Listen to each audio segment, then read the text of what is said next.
July 12th, 2018, and I thought I'd take you on a tour of the backyard garden. So here we go. The first thing that we see are the raised beds here.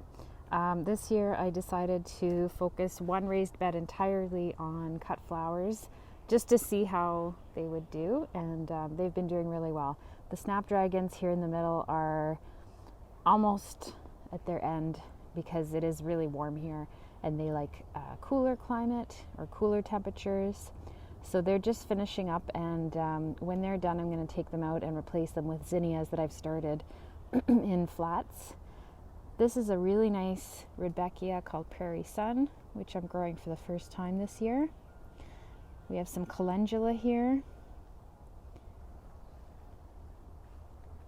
And then over here we've got kind of a mix of different cut flowers. So we have some phlox here in two colors, in a bluish color and a creamy pink.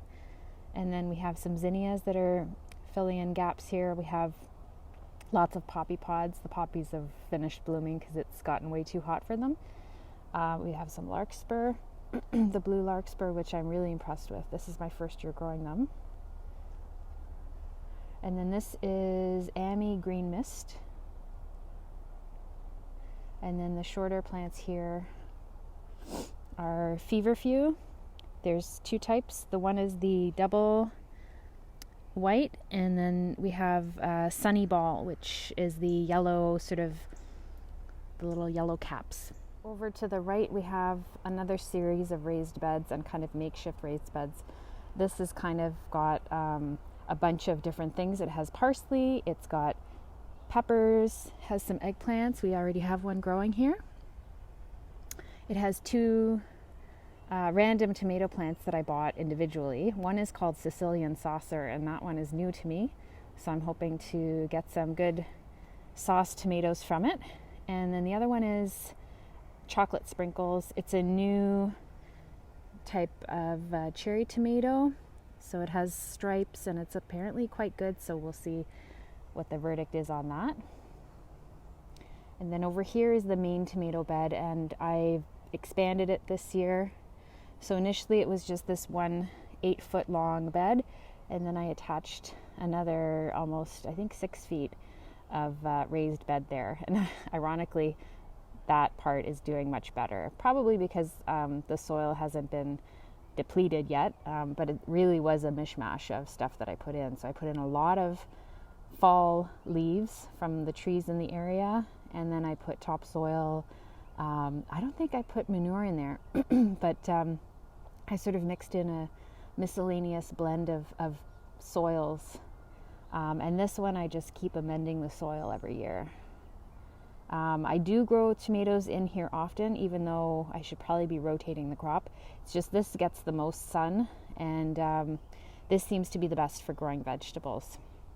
So we've got a lot of tomatoes crammed in here, so I really try and make sure that there's good airflow as much as possible given the density of planting. They're all planted, they're all grown upright on stakes. The suckers are frequently removed so that we get as little extra foliage as possible, and we just keep the growth to the main stem. So this is the tomatoes.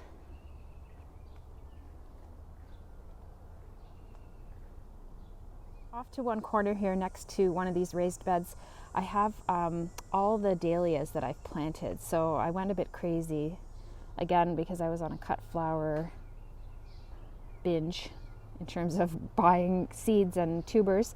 So I bought a whole bunch of dahlia tubers, dahlia, and I pre-sprouted some of these. So some of these are already advanced and almost they are in bud, and so they'll almost be blooming soon. And they're all different varieties.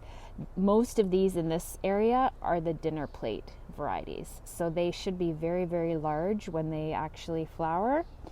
And we'll see what we get in terms of good cutting dahlias. Beyond the cut flower bed here, we have a teepee that has runner beans growing up. Unfortunately, the runner beans really don't like the heat, so I'm growing them mainly for the flowers. There are other areas of the garden where I have beans that I'm going to actually be eating, but this is more for the flowers. The hummingbirds love them, And inside the bed here that's kind of enclosed in chicken wire, I have some fava beans and some eggplants. This is sort of a mixture of things. There is a collard plant here, which is kind of looking a bit eaten. This is, I think, the second or third year that it's come back. It gets no winter coverage.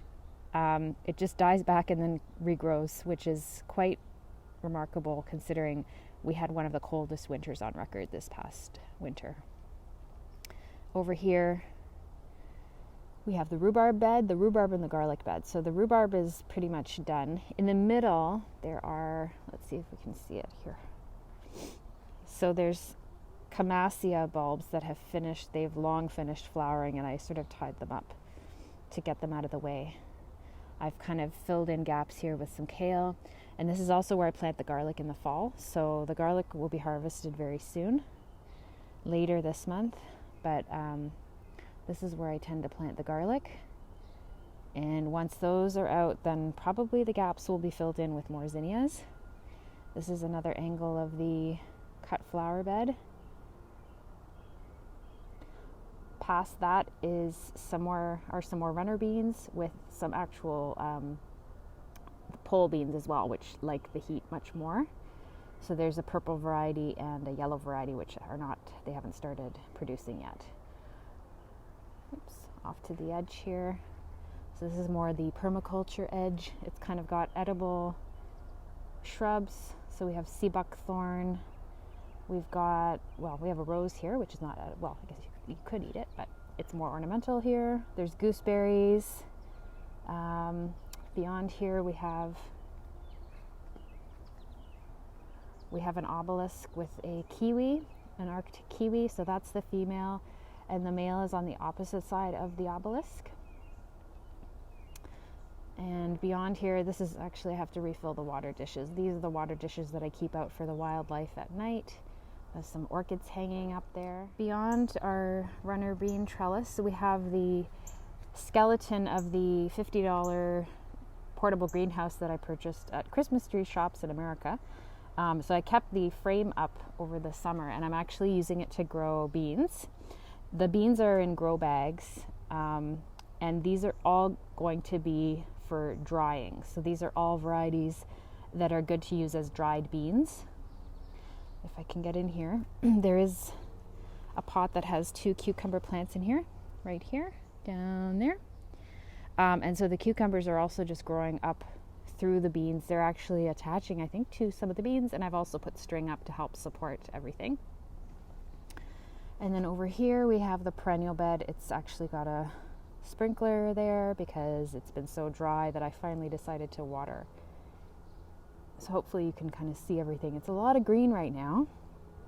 And we'll just go off to the one corner where the hummingbird feeders are. I'll show you the other side of the greenhouse frame. So we have the 2 large zucchini plants here, one in each pot. I had grown them both in the same pot, and then I thought maybe I should separate them, and it's a good thing I did because they are massive. And we already have zucchini. This variety is called Cocoselle, so it's kind of a striped heirloom variety, and both of them are the same. They're both Cocoselle. Now we're on the other side of the garden here, so we're closer to the hummingbird feeders. So here's the greenhouse, and off to the end you can see the raised beds there, kind of in the mix. And over here, so here we have, this is one side of the perennial border, and it's really overgrown with raspberry canes, but I leave them in because I love raspberries. So this has actually just become my kind of makeshift raspberry patch. There are fruit trees in amongst the garden here, but they are not really producing much yet.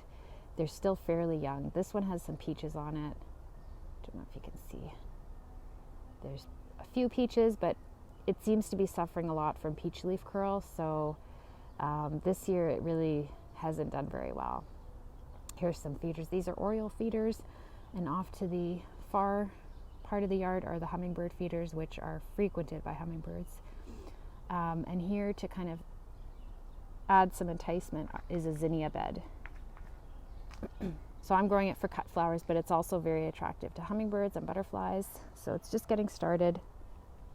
with a lot of the Benary's giant zinnias. There's the smaller ones are the Aztec Sunset variety, and there's more of the giants over there. And for the cut flower beds, I have this netting. It's actually just the pea trellising that you can buy at the garden centers that you can use for growing beans and stuff, but I actually just put it horizontally and secure it to the bed about a foot above the soil, and the flowers grow through, and it actually supports the stems so that when we have a heavy rainfall, if we ever do, or winds, they won't get knocked over. So that's it for the tour today. Thank you for watching. Sorry that there aren't any hummingbirds here right now, but they will be here as soon as I go inside. All right, so there we have it. Here's the garden on July 12th.